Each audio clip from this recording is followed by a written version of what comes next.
All right, I said we're going to learn about pseudo elements, and we actually have to cover position first. So, because that's when it's most used, and that's when you can best see exactly what's going on. So, there are three different positions that you can set. Position would be the attribute name, and then the value would be one of three things. So this is going to be most noticeable on a page with a lot of content. So I'm going to go to lipsum.com, and I'm going to generate some junk text. I'm going to copy this and go into my index page here, and in section, I'm going to put paragraph, and I'm going to close the paragraph. So we're going to be making multiple paragraphs here.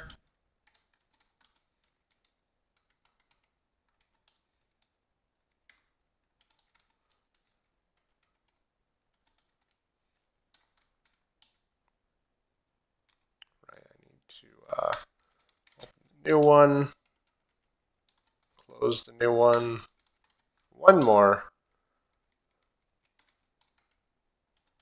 There.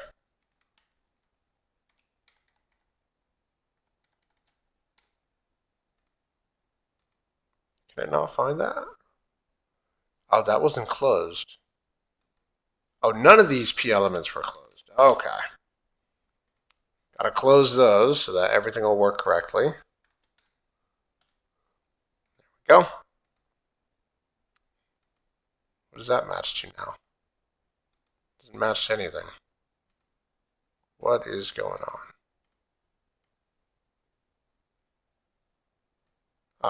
Oh, right, because all right, that's the initial paragraph element. When I opened the first one, it created one at the bottom there. So I got that straightened out. We've got 5 paragraphs. Let's go back here and refresh. As you can see, it pushed over the content actually. Let me jump in here. And it wasn't in body, it was in top stories. This got all screwed up. Top stories is supposed to be section. There. Let's refresh now. There we go. This is our page. There's a lot of text on it, as you can see. So we're going to be discussing the header element right here with the idea main header. So I should already have a rule created for that where we added a border. I'm going to set the position right now to relative. I'm going to save and refresh, and you will not see any difference because the default position of items on a web page are relative. And that means relative to all the other content and to the viewport itself, or the entire page. So now I can change this to fixed. And what that means is it's going to stay in the same position when we scroll. So obviously for this we need to also make a few fixes. We're going to set width to 100%, and then we're also going to set background to an RGBA color. There we go. Refresh. And 255. There we go. That's the correct RGBA color I want. And it's kind of transparent. Let's make it more opaque actually. Let's go with 0.9 for opacity. And there we go.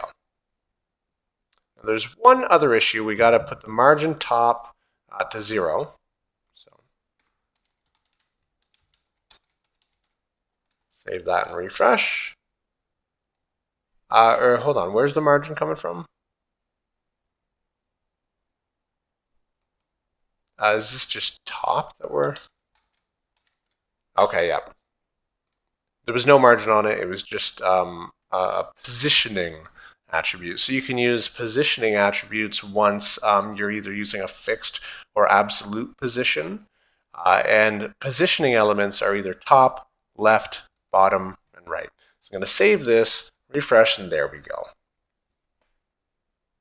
Now you can also add margin to the bottom, and that's, oh no, sorry, wrong element.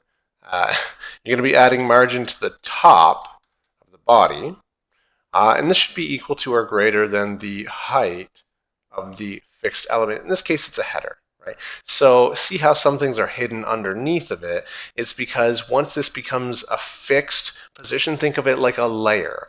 The search bar in the entire page is relatively positioned, and so it's going to start at the first possible place it can. So once we make the header fixed position, it moves it to a new layer, and the rest of the content that's still on the page moves up to where it would start normally if there was no header at all.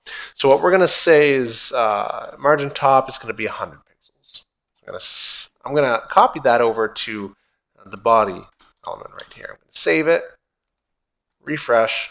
There we go. I guess I already had a margin set there to 0, so I'm going to remove that because it's not good practice to override properties within the same rule, I guess. So yeah. So that is how things look when it's in fixed position. There's one more, absolute. I'm going to save this, and it hasn't changed how it looks. So if I remove that margin top here from the body, we're going to see that it once again hides under it. And this is exactly like the fixed position, that it becomes a new layer and the rest of the content moves to where it would be if this fixed or absolute element didn't exist. But the only difference is when we scroll, that doesn't stay at the same spot on the screen. So with a fixed position, it does, and that's because it uses the viewport itself to position it. So we're positioning it to the viewport, the top of the viewport right here. And so when we scroll down, the top of the viewport is still in the same spot. This is still the top of the browser view right here. So that's going to stay at the top. But when we put it into absolute position, that means absolute within the context of the page itself. So this is always going to be set to top equals 0 to the top of the page, not the viewport. So as you can see when I scroll down, that is what happens. So those are the 3 different types of positions, 9 times out of 10 or 9.5 times out of 10, which means there will be a half a time when you will either use fixed or absolute out of every 10 times that you create an element. But usually things are going to be relatively positioned, and that's the default state, and that's the default way to build a web page. There actually is a problem with older website, GUI website creators, that you can point and click a website into existence, and that's in order to get proper positioning within that program. The program, what it does is it uses absolute positioning rather than relative, and that's why that's one of the reasons we look down on website creators, specifically with how it writes the code. You know, the code is not maintainable. It's not even pretty to look at. You will read through code generated by Artisteer, for example. Artisteer is an old program that people still use. You will read through that code, and it will make you not want to design websites, or it might make you want to do it more. So basically, always use relative positioning unless you have to use absolute. So in the next video, we're going to be talking about those pseudo elements that I was talking about.